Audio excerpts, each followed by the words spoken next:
Do you? Absolutely. Cover letters are unique. Yeah. You know, you need to write it in such a way that it sets you apart. If I can give you my cover letter about me, you would see it's completely different, you know, because there I speak about why I love Game of Thrones. Oh. You know, it's so different. It's so different. Yeah. Like really different. I think that's what actually sets me apart. Yeah. In most of the time, because I'm always distinct. Yeah. In everything that I do. Yeah. Yeah. Always distinct. The way that I write my cover letter, the way that I drafted my CV. I do mention my experiences and they're there, but mostly it's about me.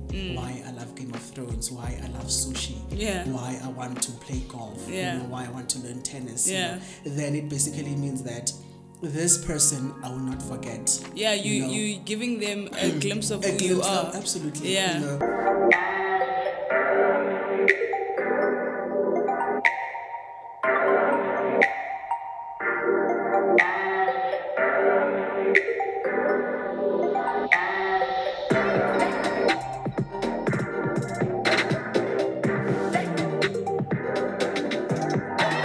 Everybody, welcome back to my YouTube channel, and I'm happy to be doing another legal segment. Today I have another guest who happens to be a candidate attorney in a medium-sized firm. Now, the reason why I got him here today is because he's recently ceded his articles from a small law firm to a medium-sized firm.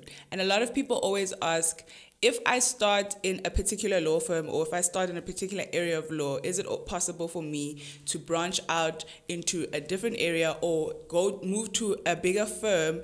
Am I not trapping myself or blocking my opportunities if I start off small? And the answer, quite honestly, is no. But I think if you hear it from somebody who's gone through that experience, it might give you hope, and maybe you might also be in a situation where you'd like to see your articles, or you'd like to move, you know, to a bigger firm. Is it possible? So I think Lusapho's story, who will introduce himself shortly, will be very helpful. So Lusapho, can you please introduce yourself? Yes, absolutely. Thank you so much for having me. It's such an honor to be here. Yes. It feels so surreal to be sitting next to you. I watch your YouTube almost every day. You're one of the reasons why I'm in Joburg now. By the way, my name is Lusapho, and I'm all the way from Cape Town. I'm in Joburg now. I come from a very small firm to a medium size law firm. So I'm here to talk about my experience and get to know your people as well. Yes. Guys, I met Lusapho on Instagram. On Instagram. Believe it or not. And so we sort of formed a relationship, and I've been following his sort of career journey, and that's why I've decided, you know, to invite him here today, and we'll hear more about it. So let's get into it, right? Okay. Where did you study your degree? And did you do just LLB, or did you do BCom law, BA law, LLB? Like what's your studying history? Okay, so I studied at UWC. Okay. From 2017 to 2021. Okay. So that's when I completed my degree.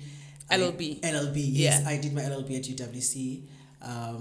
Then currently I'm doing my master's at UCT. Oh, nice. Yeah. So. Nice.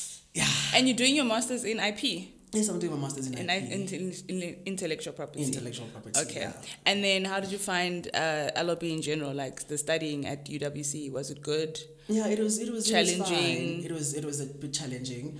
As a result, I repeated a year in 2018. Yeah. Is it? I repeated a year in 2018. But was it because 2017, like your marks were bad, or no, like what happened? In 2017 was my first year. Yes. My marks were great. Okay. First year, great. Going into 2018, second year, now, you know, I'm doing complex modules. I'm doing intricate modules. I'm doing a lot of things. Yes. You know, constitutional law. Yeah. So things started being a bit rocky. Yes. But also at the same time, I also had some sort of personal issues happening in 2018. Okay. That actually resulted me into repeating a year. Oh, okay. Wow. Yeah. I like that, actually. I don't like that you failed. No. I'm not sure you failed, but yeah. I like the fact that even still you completed, you're doing your masters, you got articles, you're in Joburg. Fun fact. Yes. Fun fact, in 2018, last year, December, I discovered a book that I wrote. Some sort of a diary that I wrote. Yeah. Like a journal. Journal. Yeah. And in that journal, it says that 2023, I was going to be in Joburg. Wow. Manifesting. And it says in 2025, I'm in New York. I'm like, what did I write here? No, don't worry. I think you're going the right path. I'm going the right path. You're really going in the right path. Okay. Yeah. So then, did you, during your studies, apply for VAC work at any time? Did you do a VAC work? What was your sort of training experience to like sort of prepare you for when you complete your degree? Yeah. So 2018, I failed a year. Then I started applying for, to big firms. I applied at Harold Key in East Africa. I just applied to these big firms, really amazing firms, for VAC work.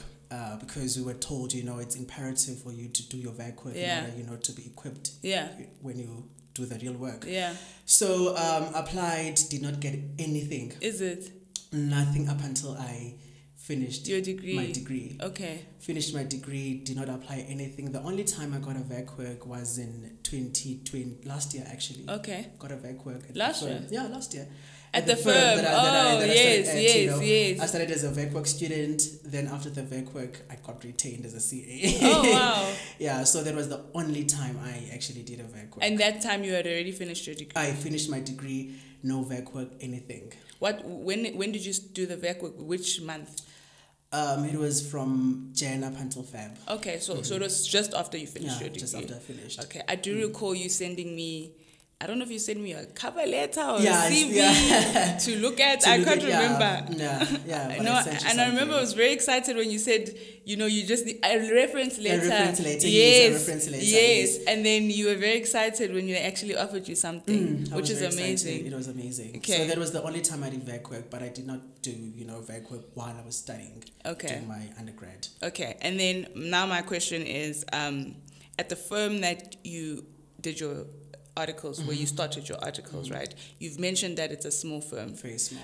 And he's mentioned to me that there was like 5 people in total, right? Yeah. How was that experience, and what was the concentration of, which area of law were you guys concentrating on? Okay. So, to my knowledge, the firm that I used to work for was the only corporate and commercial black law firm in Cape Town that I know of. Okay. Yeah, because all other small firms would focus on many things. Yes. But this one's focused only on corporate and commercial. Okay. So that was the area of concentration. We did a lot of commercial and corporate litigation. Yeah, which is focused on corporate and commercial. Did you do contract drafting as well? We did contract drafting. The last agreement that I drafted was a non-disclosure before I left them. Okay. Yeah.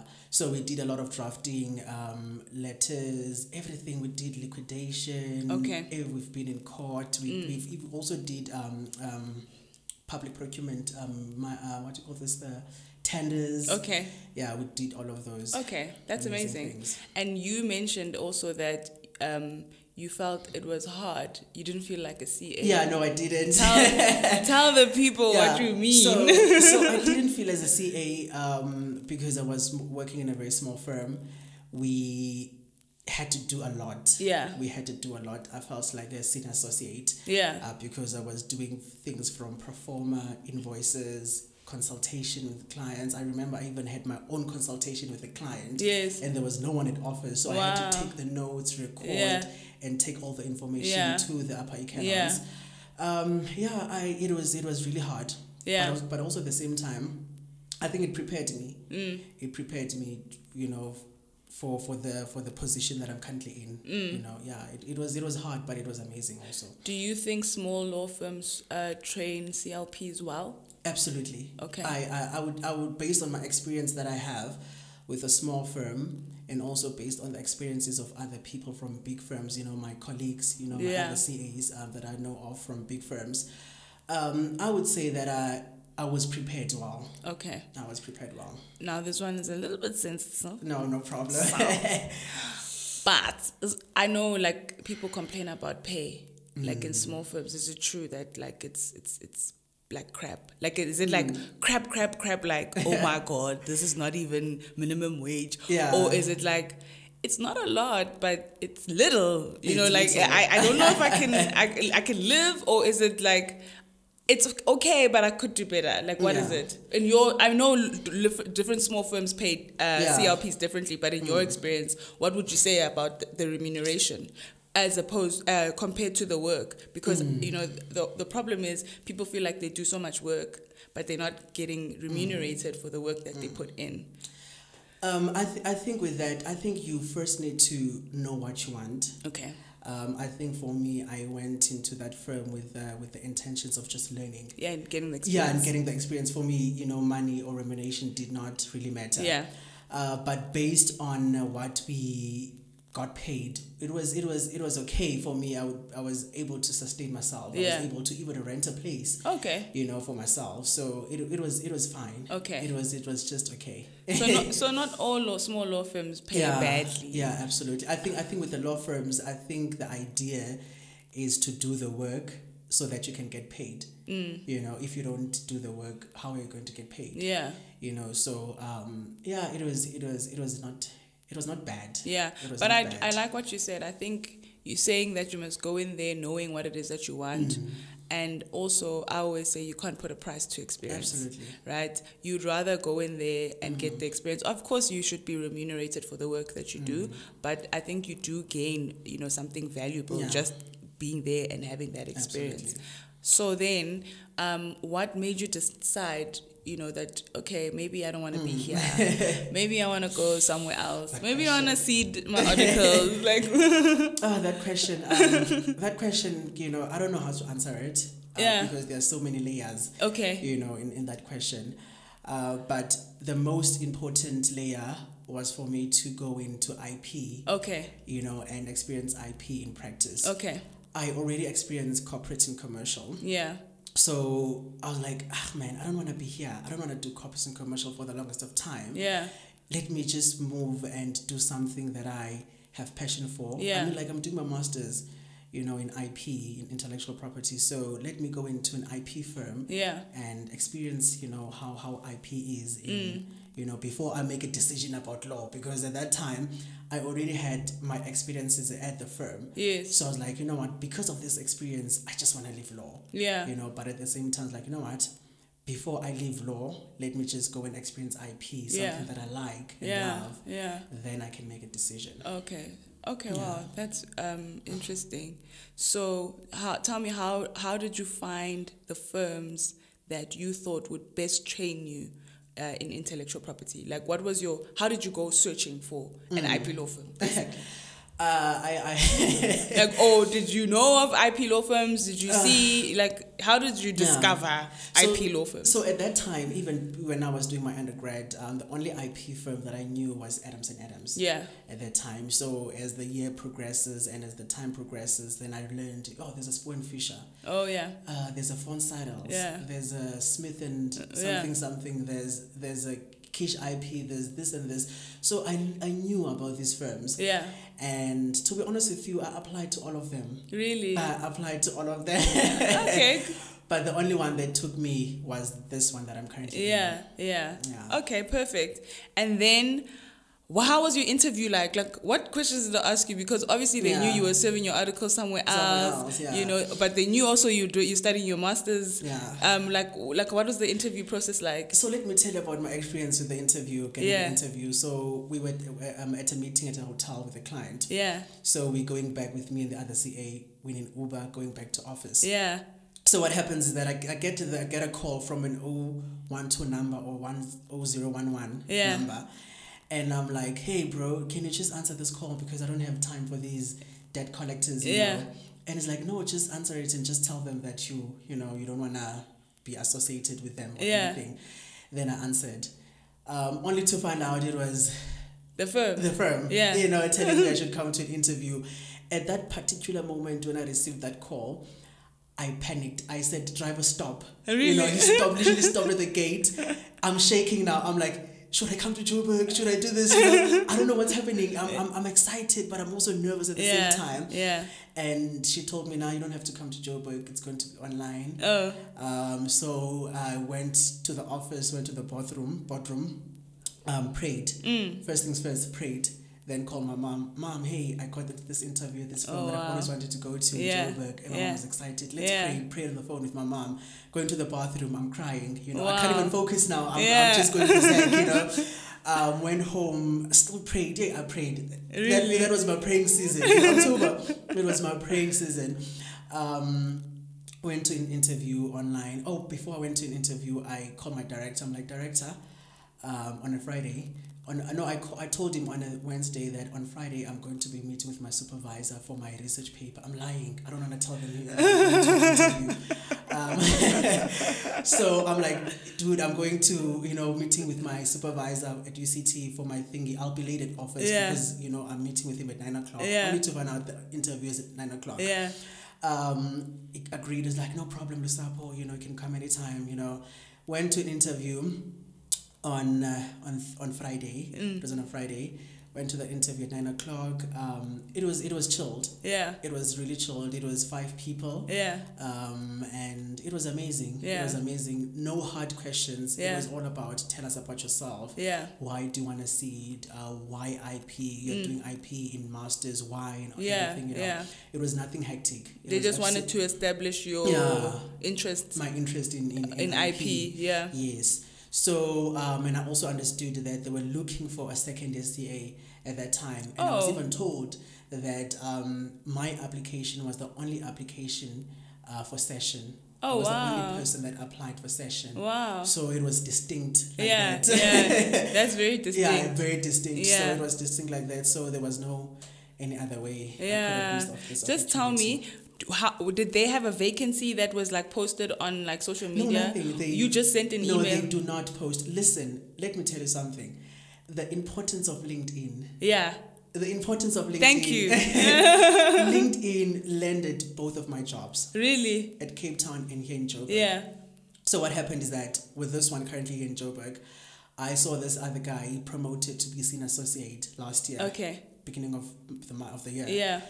I sent him a text on LinkedIn. Hey man, congratulations on being promoted as a senior associate. Yeah. Hi Lusapho, thank you so much.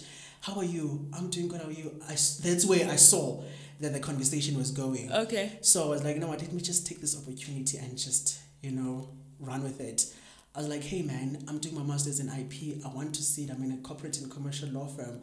I want to seed, you know, to your firm and focus on IP. Yeah. And it's like, tell me the reasons why you want to seed.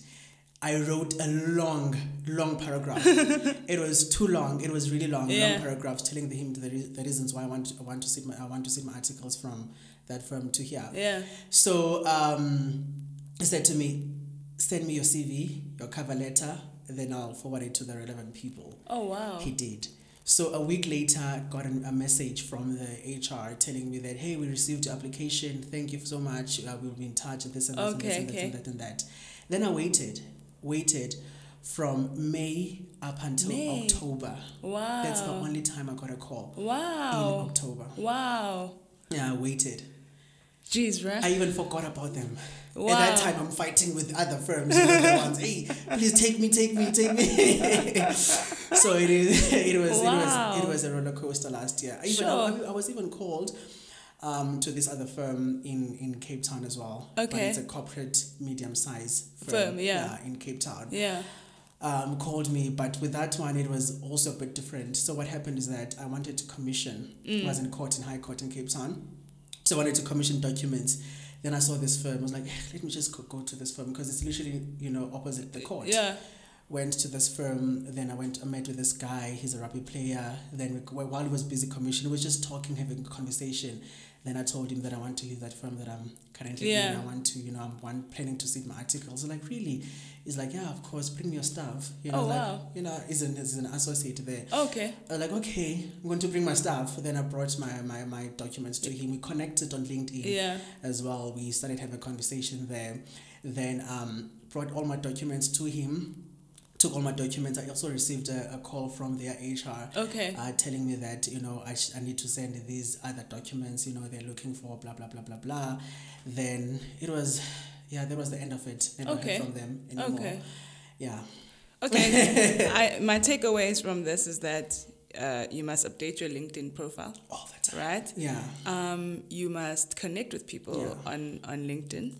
and take a shot. You never know what's going to come out of it. You never know. LinkedIn is so important. I'm even having a lunch with a director from Ines. Oh, wow. So, yeah, because of LinkedIn. Oh, we wow. spoke on LinkedIn, yeah, but I can't disclose the name. Oh, yeah, wow. But I'm having lunch with him. Wow. Hey. My LinkedIn is, if you can look at my inboxes, be like, hey, you're busy when.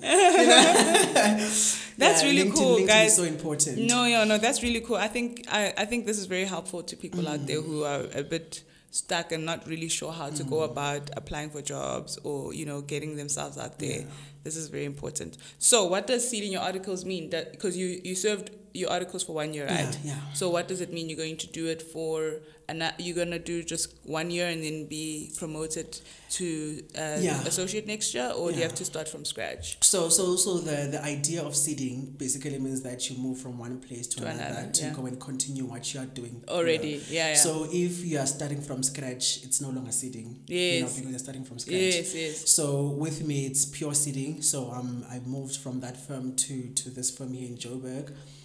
So I'm just going to be doing this 1 year, then writing my other, cycle board exams, then hopefully be retained as an associate next year. Okay, amazing. So I think that's the probably what I wanted to get out of this video is the message about ceding is that you don't start your articles from scratch. Yeah.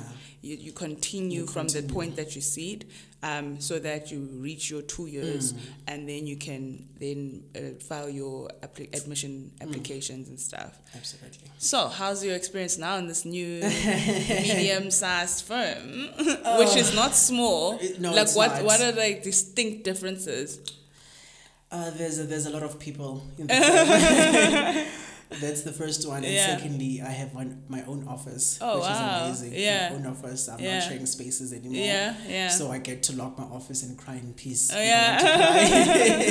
It's amazing. It's really amazing so far. I haven't had any bad encounters, and I like the fact that within my 2 weeks I've already sent amazing emails, I've drafted letters, I'm currently busy drafting and answering affidavits. Nice. Which really says that I'm actually they're trying to train you. Yeah, absolutely. Yeah. Because I already know the law. Yeah. I come from a litigation background. Yeah. And I'm currently in a litigation department. Yeah. So I'm not very far off the track when it comes to understanding the law. I think the only issue would be the content, which is now IP intellectual property, because I was doing corporate. It's completely different, to how IP is drafted. Yeah. If you would compare a letter of demand from a corporate perspective and also IP, it's different. Very different, because IP has many illustrations. Yeah. This and that, tables. Yeah. It's completely different. Yeah. Are you enjoying it?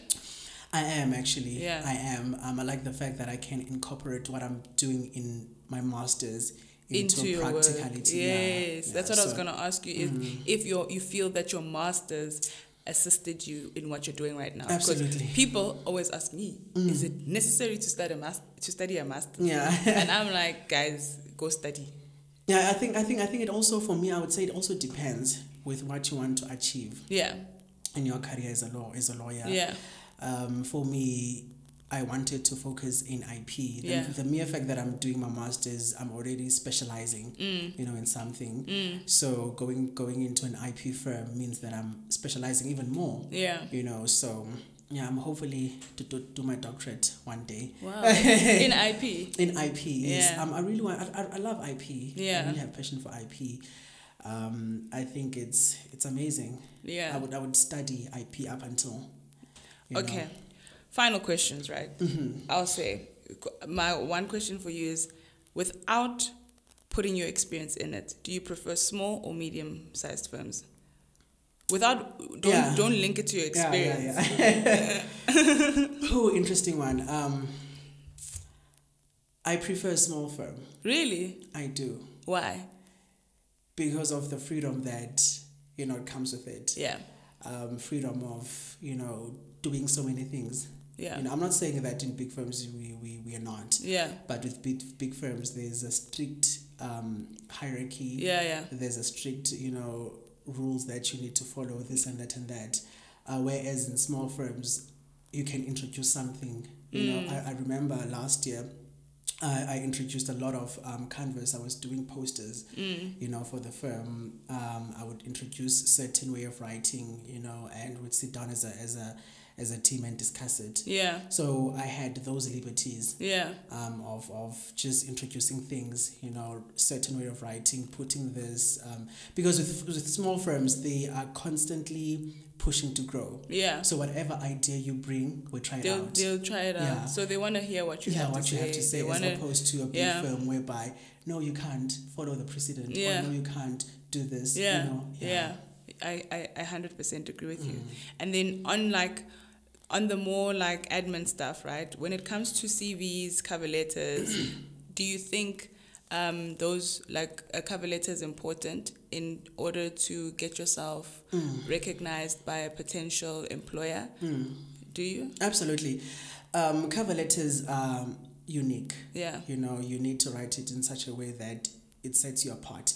If I can give you my cover letter about you would see it's completely different, you know, because I speak about why I love Game of Thrones. Oh. You know, it's so different. It's so different. Yeah. Like really different. I think that's what actually sets me apart. Yeah. In most of the time, because I'm always distinct in Yeah. everything that I do. Yeah. Yeah. Always distinct. The way that I write my cover letter, the way that I drafted my CV.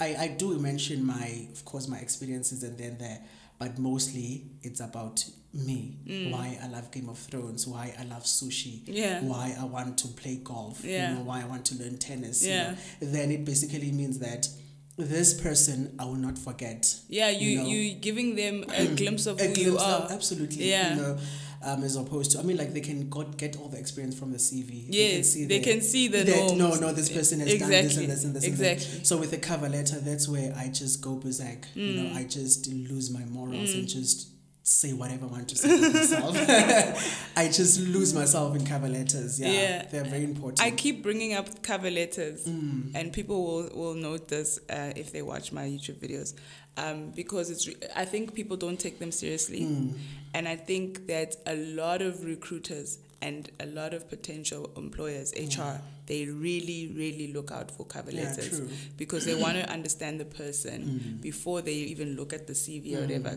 I was saying in a previous video that marks, everyone can get good marks, quite honestly. And if you're dealing with people who've all performed, then what else are you looking at, you know, as a criteria to elect somebody to come to your firm or elect somebody to come for an interview. And I think the cover letter is a perfect place to sort of give that person who's going to read your application a glimpse of who you are, why you want to do law, what are you trying to achieve. So guys, I repeat, please get your cover letters in order. Do you have any final remarks? Do you want to advise people on anything? Yes. I mean, this is your platform now. Firstly, thank you so much for having me. And I think it's important, you know, to take it from my experience. Yeah. I mean, like, I was not the most smartest student ever. You know, I'd never really had distinctions or, you know, getting really good marks. I was an average student. As a result, I even repeated a year, you know, but that didn't deter me, you know, of wanting to become a lawyer one day. The most important thing, as you said, marks do not matter. Marks do not matter. The most important thing is being distinct. You know, I mean, like these HR departments, they get thousands and thousands of applications. There has to be something that sets you apart. And I even remember that my previous director used to say that he told me that there was this other guy that he read his cover letter that actually included a person from the 1855s, you know, and he was shocked. How would this person actually know a quote from that? How many years ago? You know? So cover letters are important. Always put yourself out there. LinkedIn is important. LinkedIn is your friend. You know, go and comment on people's posts. Share, do this. I even remember for this job that I actually am currently in. They even searched me on LinkedIn. Is it? They searched me during that time after the interview. I saw this company viewed you. This company, I'm like, every day. Why are they viewing me every day? You know, because they were kind of trying to see what I'm actually doing on LinkedIn. So LinkedIn is very important. Put yourself out there. Marks do not matter. Marks do not matter. I've seen it from my experience. They don't matter. Just put yourself out there, connect with people, meet people, go to firms and go speak. Before I even left Cape Town, I was like, you know what? I need to go to Waxman. Is it? I went to Waxman. I just wanted to go and see the firm. Really? They took me around. Oh, nice. They really took me around. That's how inquisitive I am. Yeah. About life. Be inquisitive. Put yourself out there. Your marks are your marks. They don't really matter. What puts you in places and positions, it has to be something that makes you distinct. Yeah. And that's the gospel. Guys. Lusapho, thank you so much. Thank you so much for having me. Thank you. I really enjoyed this. Much. I really did. And I know it's going to help somebody. Absolutely. I know somebody's going to watch this and say, I'm going to do this thing differently. And I hope that your story is as successful or even more successful than Lusapho's. Guys, thanks for watching. And so see you in my next legal segment. Cheers. Cheers.